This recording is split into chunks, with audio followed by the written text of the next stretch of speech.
Some days it just doesn't pay to get out of bed. Welcome to the St. Canard Files, a Darkwing Duck podcast. I'm your host, Mike Russo. Will is not here tonight. He went to the Huntsville Comic Con. I hope he's having a good time. But I don't need any stinking help on this podcast. Well, actually, yeah, I do. I need a co-host.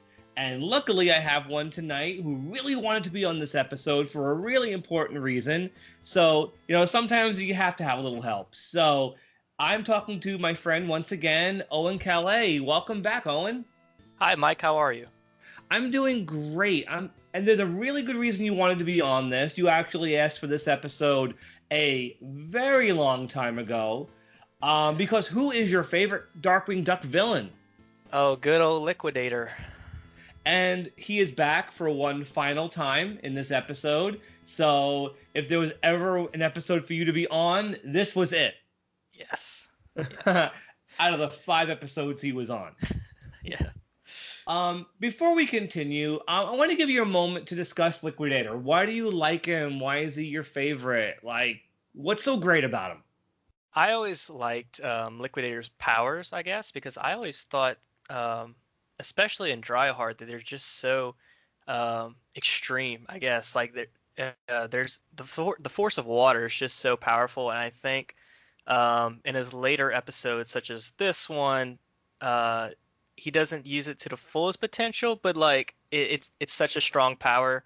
Also, Bud Flood was just, he was kind of evil before he got his powers, unlike, let's just say, Bushroot or Megavolt. Yeah. So. Yeah, he is a very fun villain. I always kind of thought he was underrated and no one liked him until this podcast started, and I met you, I met Tiffany, and I met a bunch of people who really liked him, and then a lot of people who said Dryhard was one of their favorites, so it definitely made me reassess that episode and this character.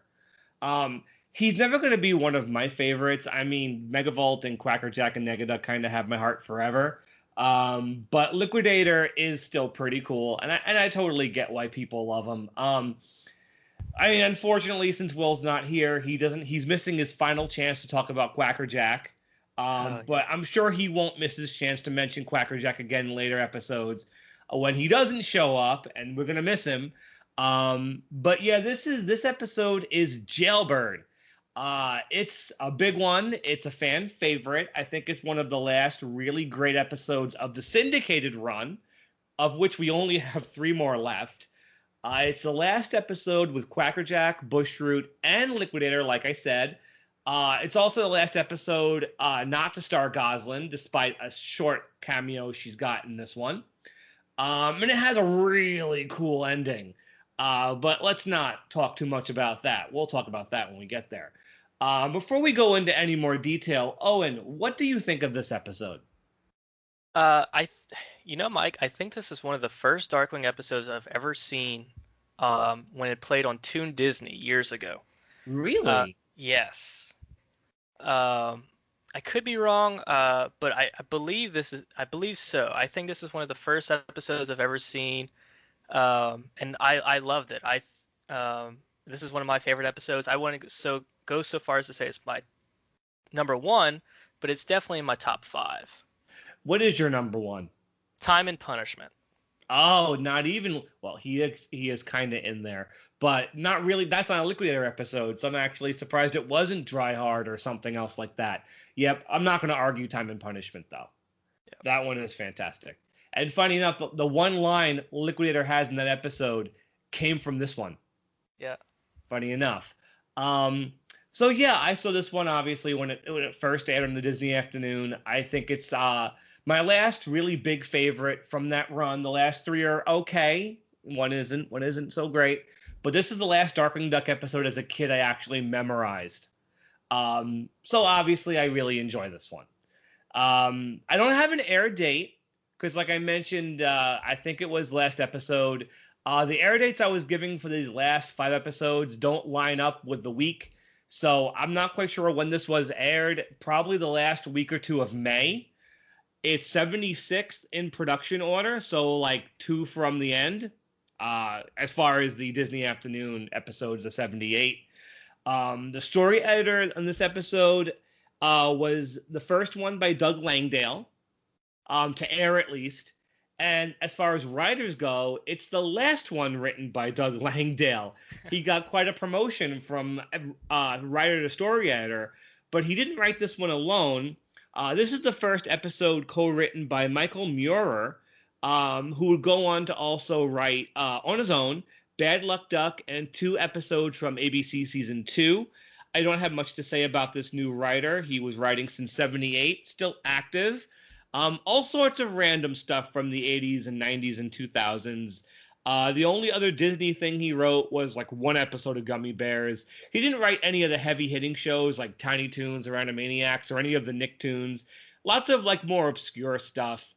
Even actually, the IMDb credits like this Darkwing Duck episode as something he's notable for.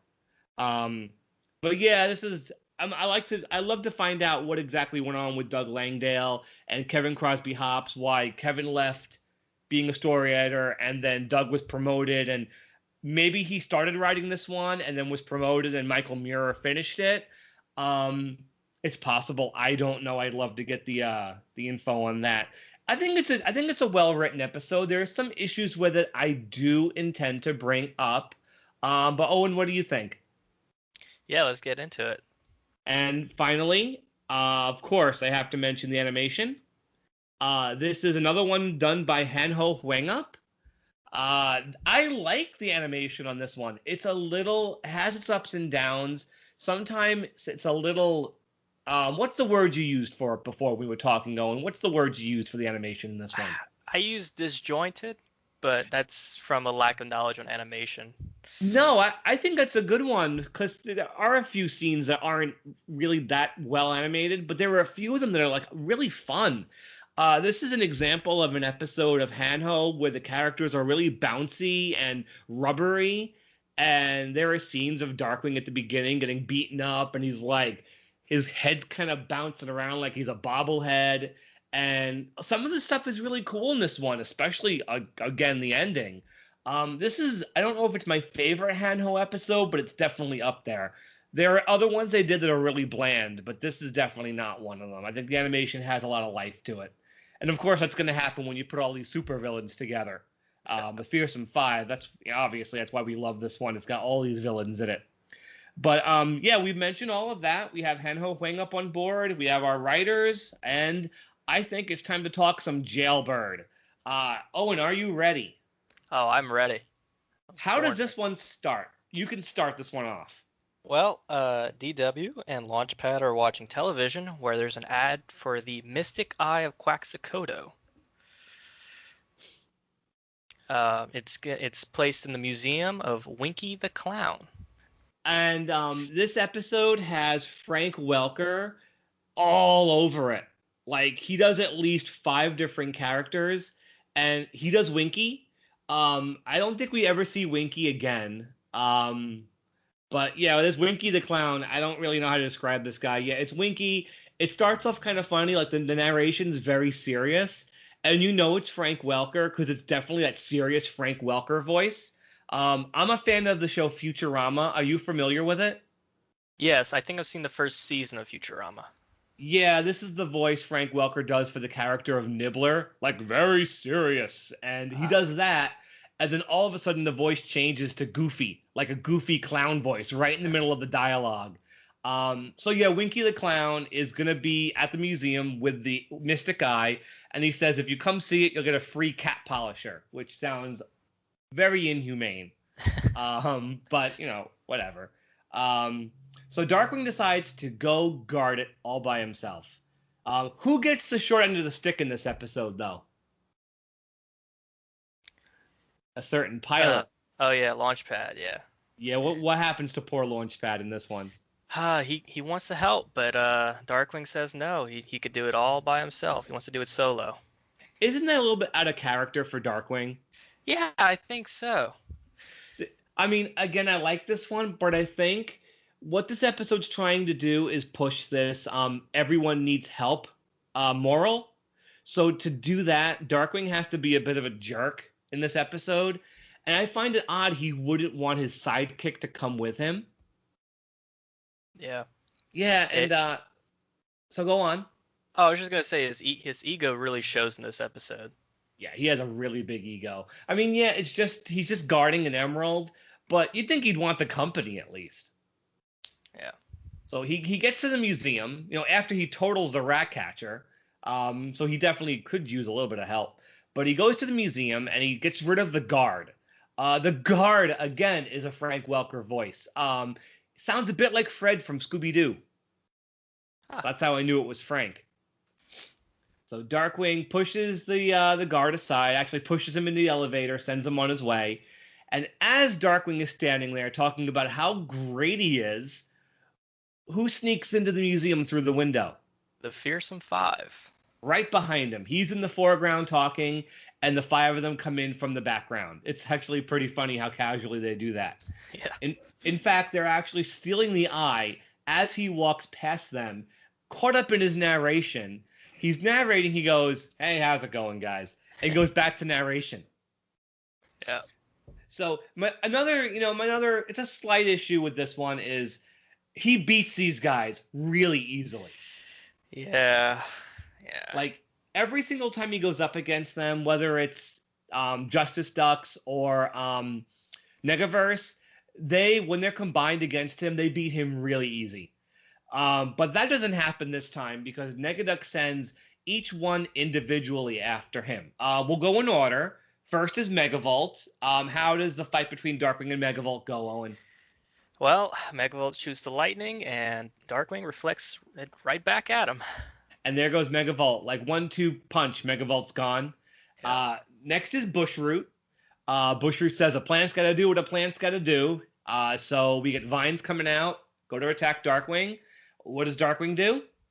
And Darkwing cuts them with a hedge trimmer. And when he goes after Bushroot, Bushroot tries to run away, but crashes into a suit of armor and knocks himself out. Yeah. So this is kind of sad. These powerful villains are not doing very well. So next comes Liquidator, who actually gets a shot in. Yeah. How does this fight go? Oh man, Mike, don't make me say it. Oh no, he gets trapped in a jar. I feel like it's like Darkwing could not beat him the very first time he fought him. He couldn't. But like this time he just picks up a jar and captures him in the jar and corks it, and that's it. To Liquidator's credit, he does hit Darkwing by turning himself into a fly swatter. He does get the first shot in, but Darkwing captures him pretty quickly. So at this point, the 3 really powerful villains have been defeated. Quackerjack's left, and Negaduck gives up. He's done. He grabs the Mystic Eye and he leaves. So it's time for Quackerjack to fight Darkwing. That doesn't go well either. Quackerjack throws a spring at him, tangles him up for a second, but Darkwing throws the spring back at him and basically springs an entire sarcophagus at him. And that's it. Quackerjack's defeated too. We get our very, very last, I was wrong the last time, this is the very last time Quackerjack ever says it's playtime. So it's the end of an era for this. He also does not have Banana Brain. So this is kind of a toned down Quackerjack in this episode. Not one of his best ones. I actually think the character who shines the most in this episode is probably Liquidator. What do you think? I would have to agree with that. And I think he has the episode's best line at the end of the episode. I think he really does. Oh, he does. I know you agree. He really does shine. Second would be Megavolt, I'd say. Yes. But Darkwing Duck defeats them, turns around, he's gloating, and then suddenly realizes Negaduck's gone and he has the Mystic Eye. So that's a problem. So Darkwing comes up with a plan. Owen, what's Darkwing's crazy plan to get Negaduck? Darkwing wants to infiltrate the Supermax prison for supervillains by getting arrested by impersonating a supervillain in order to find out where Negaduck's hideout is. It's so convoluted. It doesn't, it's too convoluted. Again, why is he doing this? I mean, isn't anybody else worried about the Mystic Eye? Aren't the police after Negaduck? Does anybody besides Darkwing care? Why does he have to do this? And of course, when Launchpad asks, you need some help, what does Darkwing tell him? No, he's gonna do it solo. He's gonna do it by himself because Launchpad will cramp his style. Ouch! Ouch! Yep. That's not that's mean. Yeah. So of course, Darkwing has to come up with a supervillain disguise. The first one is Jumping Quack Flash, which is just him with a helmet and springs on his feet. That's not all that great. What happens to Darkwing? Well, he crashes into the ceiling, and that's the end of that idea. Yeah. So before we check back on Darkwing's pathetic attempts to be a supervillain, we check in with the Fearsome Four, and they're in the prison. And first one we see is Megavolt, and he is just not feeling this. No. Yeah. What have they got Megavolt doing? He's the Scarecrow. Yeah. It's funny to see how prison treats the four of them. Each one handles it differently. Yeah. Megavolt is just a whiny brat the entire time. He hates it there. Yeah. So he's complaining, and Liquidator is really in a good mood. He's very up. Like, it would figure he'd be up, like really, really upbeat. And he's like, let's not be so tense. Nega Duck will get us out. And Bushroot's terrified of Quackerjack. Why, Owen? Why is he so scared of Quackerjack? Because Quackerjack is going crazy. Like, he's cutting the plants in the garden with his with the toy teeth. And he loves it. Yeah. Bushroot says someone should tell him prison isn't supposed to be fun. He's like, guards, I'm almost out of weeds. He's having way too much fun. So prison's driving him even more insane. But we get this funny bit with Megavolt. We think Megavolt's handling this okay. Megavolt's like, look at him. He's nuts. And then Megavolt starts talking to a light bulb. Yeah. And Liquidator has this great closing line. He says, let the cleansing power of prison wipe away your cares and your sanity. It's great. It's great. And Bushroot doesn't know what to do with himself. So we check in with Nega Duck now. He's all gloating. He's got the mystic eye. He doesn't need the Fearsome Four. He's got it. They're idiots. He hopes they're comfortable in prison. And then what happens? What does Nega Duck discover? Well, a dove flies in, and he tries to feed it to a cat. And the mystic eye is powered up, and it combines the dove and the cat together into a flying cat. And the cat gains at least 100 pounds. Oh, yes. The cat is also another one of those Frank Welker voices. You know it. When Frank Welker's doing a cat, you know it's Frank Welker. Because it sounds like Waffles from Goof Troop. And I know Frank Welker did Waffles. That's how I pieced that one together. So yeah, the cat's got the dove's wings and flies off. And so, of course, Nega Duck gets an idea. Because he didn't know this thing could actually do this. It was always said it could, but he had no idea. So he says, I'm going to visit my chums in prison after all. Yep. So it's time to check back in with Darkwing. We have another supervillain disguise. Which one is this? The roller duck. He looks ridiculous. He decides to snatch a yuppie's briefcase. And for anybody who might recognize the yuppie, this is one of the Pats from Wiffle While You Work.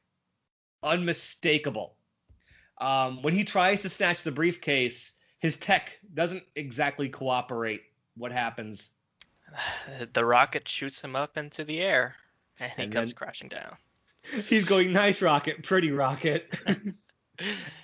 And yeah, he crashes into the ground. Then the rocket ignites. So he's got one more supervillain persona, and this is the one that he sticks with. What is this persona? Demolition Duck. So Demolition Duck is simply Darkwing with a mohawk, a leather jacket, a belt, and steel-toed boots. And I don't know why he thinks this would make him a supervillain, because he looks like a biker. Right. But he's certain he'll be locked up just for wearing the ridiculous getup. He's certain. Yeah. So he goes to rob a convenience store. And how does his attempted robbery go? He actually stops a couple of robbers unintentionally. I believe IMDb at least says the robbers are voiced by Jack Angel and Jim Cummings. I couldn't quite place the voices, but there you go. Yeah, he accidentally stops them when he throws open the doors and crushes them against the walls. So he's like, "Ooh, my mistake." So it's great. A crowd shows up, and the guy who runs out of the store going, "He's a hero. He stopped those crooks." Again, that's Frank Welker. Again, it sounds like Fred from Scooby-Doo. So one guy says, "Just what the city needs, a new hero to replace that ridiculous Darkwing Duck." Oh no. That must have hit him right in the ego. Oh yeah. So what happens next? Well, he walks away from the store, and the cops stop him for jaywalking. Yep. The cops, according to once again IMDb, are Jack Angel again and Michael Bell. One of them is doing an Irish accent because of course all cops, at least one has to have the Irish brogue. So the problem is, does he have any superpowers? No, but what does he do? He has the shadow puppetry. Ooh, shadow puppetry. It's like Darkwing came up with the outfit, and he probably felt that was enough. But the funny thing is it good enough for the cops? Oh yeah. And I love as they're dragging him away, he's just like twiddling his thumbs. He has this smug look on his face. Oh yeah. I love that smirk he has. It's really great. So now we go over to the jail, and Megavolt is still complaining. What's he complaining about now? That his food, which is slop, is too cold. I think it's the best Megavolt line in the episode. If there's anything worse than slop, it's cold slop. It's so great. And so Darkwing gets brought in, and he gets placed at the table with them. He said, "I'm going to subtly work my questions into the conversation." But he's really bad at that. So what happens next? Well, he tries to ask the Fearsome Four, where's Nega Duck hiding out? And he's like, the Fearsome Four is like, "Who are you?" They're like, "You look familiar." Yeah. So, he's like, "How come you never heard of me? I'm Demolition Duck. I do this and this. How have you not heard of me?" He's so arrogant. Yeah. So 100% egotistical. And Quackerjack goes, "So squiggly." And they figure it out right away that he must be Darkwing Duck. So they advance on him. We go to commercial. When we come back from commercial, they're still advancing on him. And this is where Liquidator says, "Slice him and dice him." And they reuse that clip in Time and Punishment right from this episode. And what does Quackerjack want to do to him? Did you catch that? No, I didn't. Tickle him to death. Oh, yeah. So Demolition Duck, quote unquote, tries to shadow puppets. That doesn't quite work. So they jump him. What do you think of this huge fight cloud that happens when they jump on him? Go ahead. No, I just love the animation here. What did you think? It was really funny. Yeah, it was. Like, you see the giant toy teeth biting him, and the Quackerjack's, you see Liquidator's arms and the vines jumping everywhere. But then Bushroot realizes this can't be Darkwing Duck. No. Why? Because he's not calling Bushroot the mean names. and then Megavolt's like, "I think Bushbrain is right."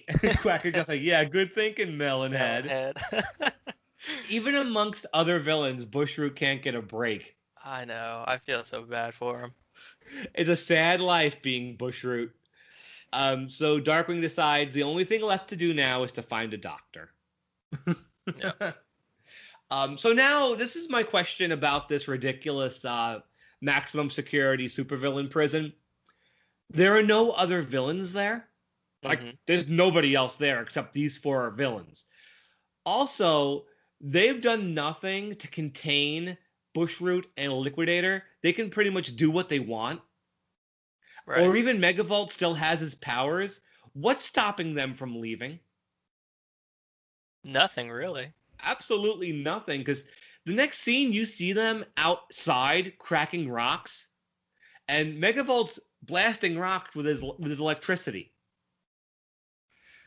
And I don't know, like, couldn't he just shoot the guards and leave? He could. But he doesn't. Couldn't Liquidator just jump into the water and just swim away? He could. He could, but he doesn't. Do you think the idea is that they're too stupid to realize it? Possibly. And I think in Quackerjack's case, I don't think he wants to leave. I don't think he does either. He's the only one who probably couldn't physically leave even if he wanted to. Right. Because the rest of them could easily do that. Right. So Nega Duck is down there too. He just has to get up to the prison itself because it's on an island, but on the top of a really high, not even a mountain, just like a spire of rock or something. He tries to go up with a harpoon. That doesn't go well for Nega Duck, does it? No, not at all. No, the rock falls on him. I've always said this about Nega Duck. A lot of people like to picture him as such this ultimate powerful evil who's in total control, but he can be as big a klutz as Darkwing Duck. Oh yeah. That's absolutely. So Demolition Duck is still trying to figure out where Nega Duck is hiding, and he's bugging Bushroot about it. And this is one of Liquidator's best scenes. What does Liquidator do? He says 4 out of 5 supervillains. Dentists recommend that you don't bug a supervillain. Yeah, great close-up of his face as he says that. Yeah. From Darkwing's point of view, his whole face is filling up the screen. And then because Darkwing's the only one, for some bizarre reason, Darkwing's chained to a ball and chain. The rest of them aren't. Apparently, those shadow puppets are so dangerous, they had to put a ball and chain on them. So Liquidator smacks the ball and shoots Darkwing into a rock. So what's Negaduck's next attempt to get inside the prison? He tries a hot air balloon, an aerial assault. And the hot air balloon is Negaduck colors, and it's wearing a Negaduck hat. Yeah. And so Megavolt he's saying, if I don't do something destructive soon, I'll go nuts. He sees the balloon, and what does he do? He shoots it with his lightning. But it works out for Negaduck, because he crashes right into the warden's office. Yep. It's Warden Waddlesworth. I'm surprised they actually call him that by name. If you might remember, Owen, he's the same warden from Darkly Dawns the Duck. But he's not voiced by Jim. He's voiced by Frank Welker again. This is Frank Welker's last voice, but he's all over this episode. They got him. They used him. That's right. So Negaduck says there's going to be some changes around here. So trouble's coming. Yep. And so Demolition Duck decides to sneak and spy on everybody inside a fake rock. And what does he overhear? He overhears Megavolt telling Liquidator that Nega Duck is breaking them out. I wonder how Megavolt heard about that. I wonder. But I also noticed that Liquidator looks behind him at something. Do you think he knows Demolition Duck was back there? Probably. And he smiles. Yeah. Do you notice they put their arms around each other and Megavolt does not short out? Yeah, I did notice that. I said that's a risky move. How often are those two even together in the same scene like that? Here's to good friends. Tonight is kind of special. So Darkwing has to alert the warden. He gets back into his Darkwing costume, which apparently was under the Demolition Duck costume the whole time. He tries to jump away, but the ball and chain pulls him back to it and then lands on his head, which is great. The animation's pretty funny. How does he get into the warden's office? He swings the ball into the warden's office, and it pulls him alongside it. It's just great when he crashes through the wall. But it's too late, because who's sitting in the chair? Nega Duck. Holding a bazooka. Yeah. You got the warden all timed up, and Nega Duck says, it already is too late. So Darkwing goes, gee, how time flies. So we're building to the best part of the episode. Bar none, right? Right. This is when we get good. So he's got Darkwing against the wall with a bazooka, and the other four are like, yeah, you came for us. But then Nega Duck turns around and points the bazooka at them, too. What does he do, Owen? He steals the powers from the Fearsome Four. Can you describe the monstrosity he turns into? Oh man, where to start? Well, he has Liquidator feet. His feet are puddles. He has Bushroot's arms. He has Megavolt's plug on his head. He has Quackerjack's frill, his jester frill, and the hat. And the hat. Yeah. And he's got Megavolt's torso. Yes. But he still has the Nega Duck hat except for the plug, and he has the cape. Yes. And his eyes are glowing. Is it yellow? Yes, pure yellow. No pupils, and he has this really like processed voice, deep processed Nega Duck voice. And he's also like 3 times as tall. Right. Because like we did it with the cat, it doesn't just suck the powers away. It makes you bigger, and it shrinks your victims. So he's this giant monstrosity. You know what? It sounds like it could look like a mess, but this is a cool design. Yes. Hanho Huengup had their work cut out for them with all the characters they had to do in this episode, to speak nothing of this thing. And what does he call himself? He calls himself Mega Negaduck. And that's when Darkwing goes, some days it just doesn't pay to get out of bed. Great. So he traps Darkwing with the vines, and then discovers that the Fearsome Four are whining and complaining about being double-crossed. So what does Mega Negaduck do to them? He whacks them to the wall with his little Liquidator water pistol. And tells them they didn't deserve their powers. But one of them doesn't have powers, but is still complaining. What did he steal from Quackerjack? He stole his wackiness. And Negaduck's like, I did not. And then what happens? He starts laughing like Quackerjack. It's really great, though. Not just that, he gets Quackerjack's eyes, beak, and teeth as he laughs. Yeah. And he's like, okay, maybe I did. So now we get a joke that I feel like they waited forever to do on Darkwing Duck, and it's like one of those things I always expected them to do, but the fact that they waited 76 episodes to do it is shocking to me. He fires the gas gun, Negaduck smacks it goes down his throat, and he inflates. Every time he would use that thing and a character would smack it back into him, I would always think, this is a cartoon. They're going to do that sooner or later. And this is when they finally did it. Darkwing Duck inflates full of his own gas, and then Negaduck squeezes him, so he deflates back to normal, and then smashes him with a water mallet. Yep. And then this is the best part of the episode, in my opinion. Yeah. What does Mega Negaduck do, Owen? Well, he makes his escape by using his water. First off, he uses his vine powers to get down the cliff. And then he uses his water powers to part the bay like the Red Sea. Okay, before we get to the best line of the episode, this scene is just awesome for a whole bunch of reasons. First of all, I love the background painting of St. Canard when he does this. Yep. It's such a great painting. It's all the way off in the horizon. You see the lights in the buildings reflected in the water. You get these wisps of clouds. The moon is in the sky reflecting off the water as well. And just the design of the buildings are just so great. And there's a little piece of music that plays here that's really dramatic, especially for Darkwing Duck. It makes him feel like a monster. And you get a close-up of his water feet as he's walking in the water. And then you're right. He parts the water like the Red Sea. It's a really, really great. I think it's the best scene in the episode.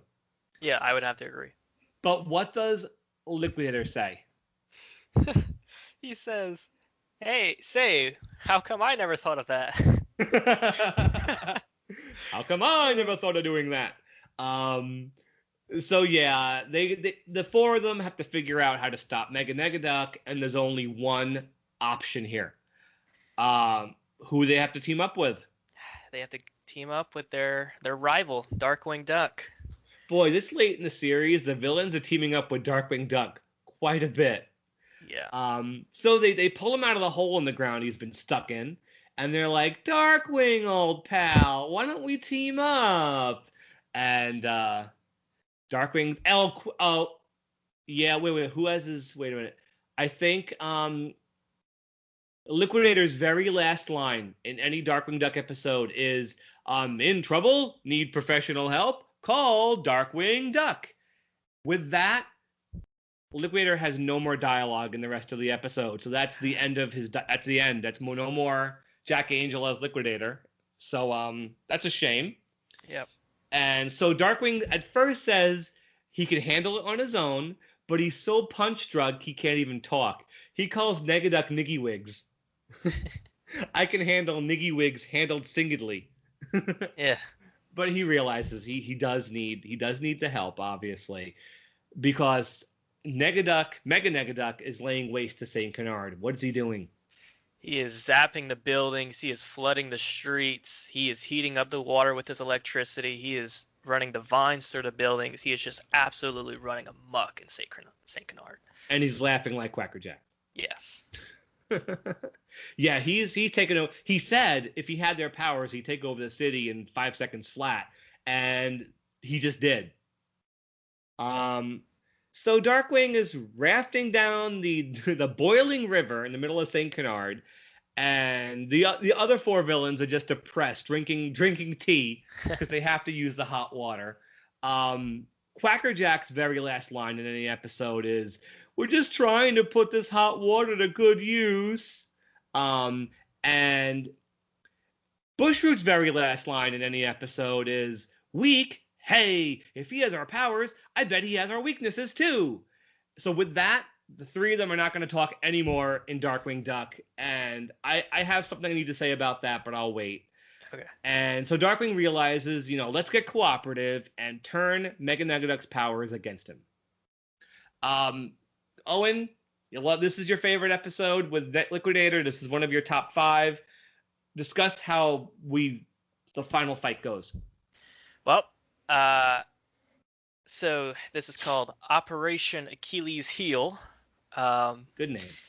Yeah, so the first thing that Mega Negaduck does is try to zap Darkwing with his Megavolt powers, whereas Darkwing slides underneath him under his feet, and Negaduck ends up zapping himself through the water, electrocuting him.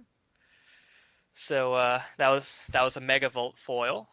And then, as the Fearsome Four are taunting Negaduck, he starts to walk over to them where they pour cement on his legs. So that's a Liquidator defeat all by itself. They humiliate him, and he falls over. As they're taunting him, the series is kind of coming full circle. As they're going, na, na, na, na, na. Did you hear what the soundtrack is playing?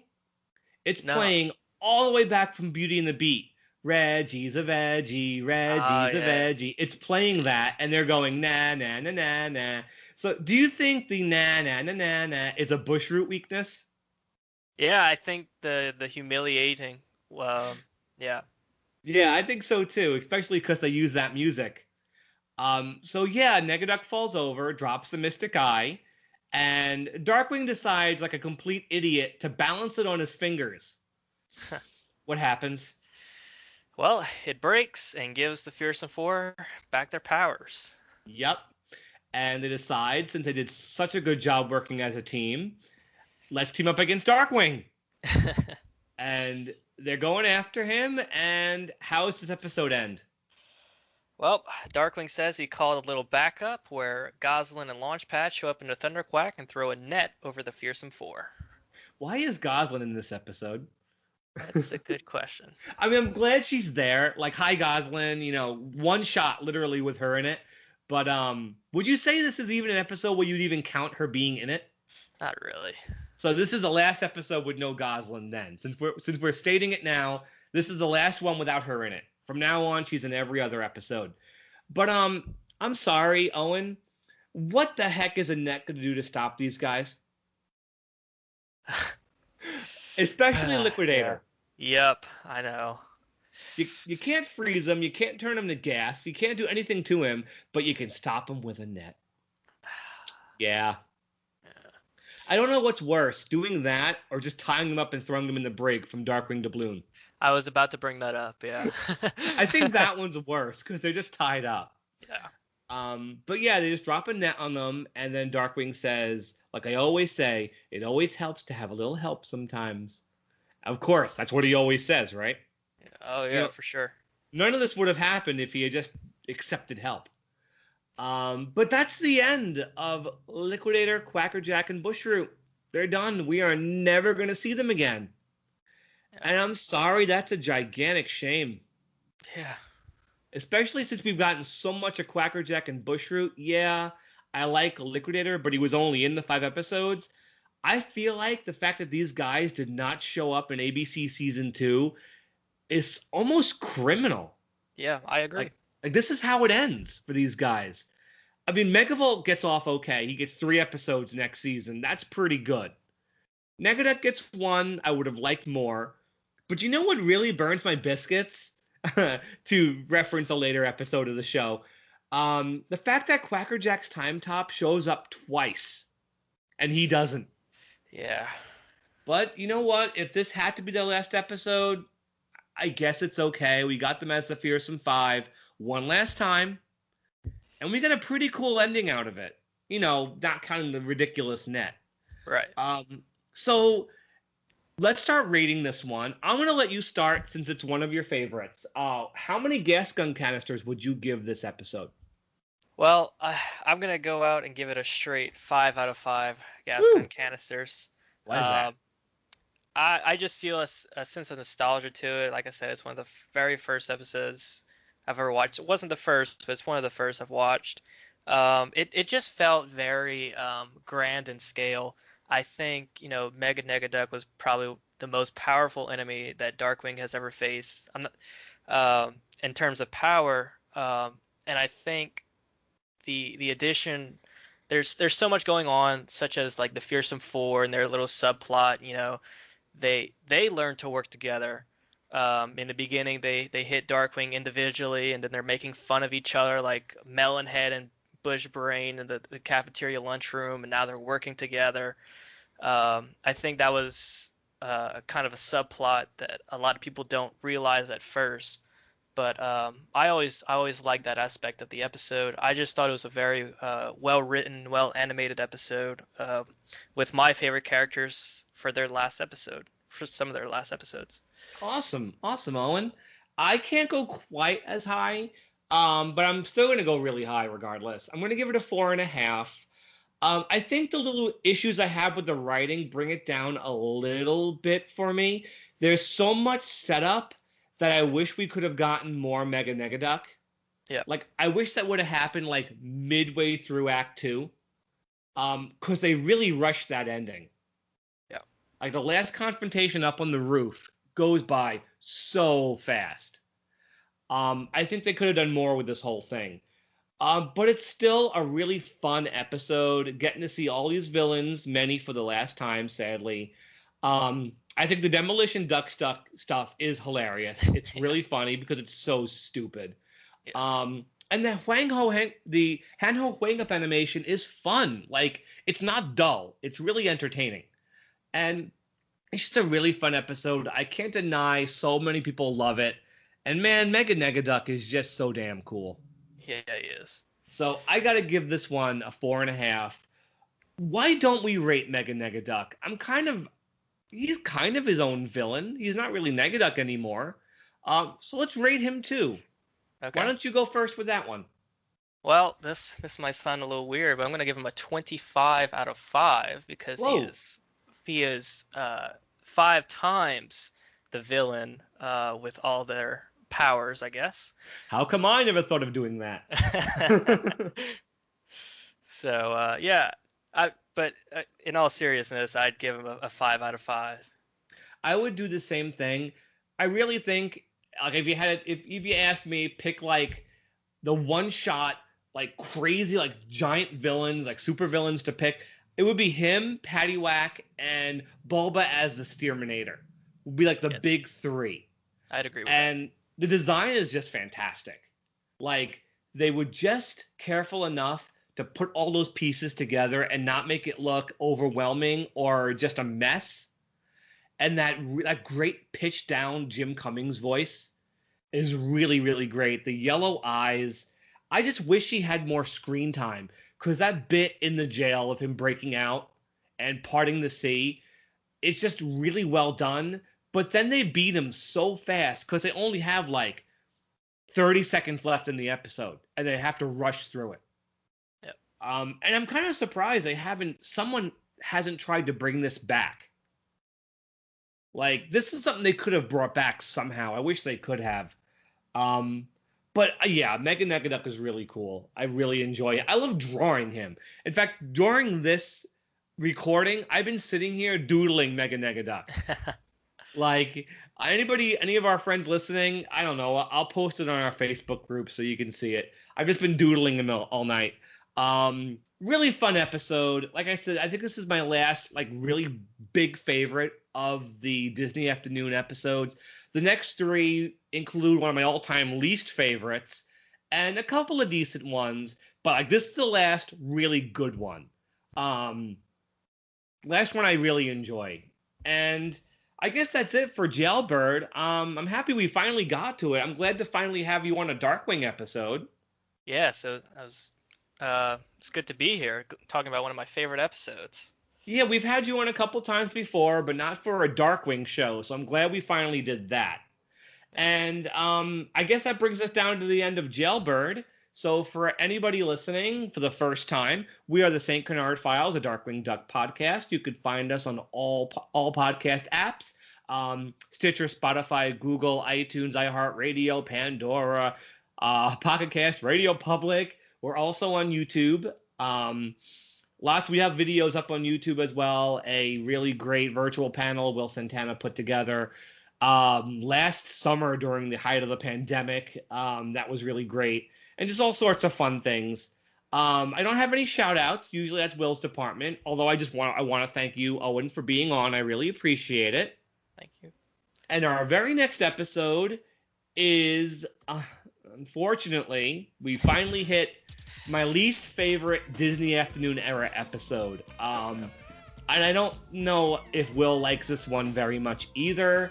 It's Dirty Something, The Return of Ammonia Pine, pairing her with a villain who I like even less than her, if such a thing even existed. But that's all I'll say. I don't like Dirty Something, but maybe it'll be a fun episode. Please join us. It should be a fun discussion regardless. You can even have fun discussions with episodes you don't like. So that's Dirty Something. Join us next week, folks, for that one. And until then, everybody, have a fantastic night and stay dangerous. Good night, everybody. Ought to get locked up just for wearing this ridiculous outfit.